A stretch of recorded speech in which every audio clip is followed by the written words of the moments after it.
Welcome to the Green Room on Casting Workbook. I'm Natasha Gargiulo, and Renfield hits theaters this weekend. It's a modern take on the story of Dracula, played by Academy Award winner Nicolas Cage, and his loyal henchman is played by Nicholas Hoult. Now, we've seen actors take on the role of the famous Count throughout the years, but this time it's witty and comedically played by Nicolas Cage, who says that he channeled the character and the interpretation by being inspired by watching his dad play the exact same role on the big screen. Well, the words, "I am Dracula," I wanted to channel a little of the Transylvanian voice, but by and large, my favorite Dracula is Christopher Lee, who has a British sound. My father was the biggest influence for Dracula, who had a mid-Atlantic sound.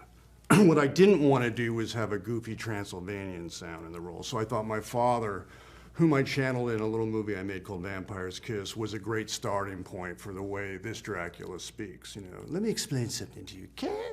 Obviously, you go back to the novel a lot to figure out how Renfield began as a character and as a person, and then the 31 film is brilliant because Dwight Frye's performance is so iconic. So stealing things from that when I can. I love his laugh, obviously, and that's such a piece of the character, so trying to pepper that in.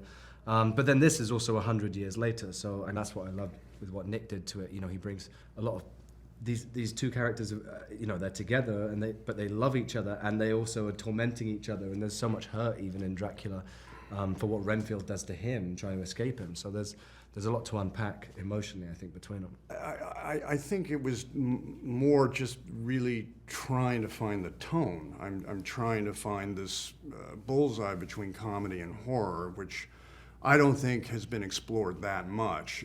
I was often thinking about American Werewolf in London, and that's a bullseye Chris McKay and I really wanted to hit. So I was always trying to be conscious of the tone of this particular piece. It's an R-rated fantasy, but it's hilarious, and that's a balance that you have to find. And thankfully, Nick is someone who has tremendous wit and comic timing, so we were able to riff off of each other. I was always thinking about that.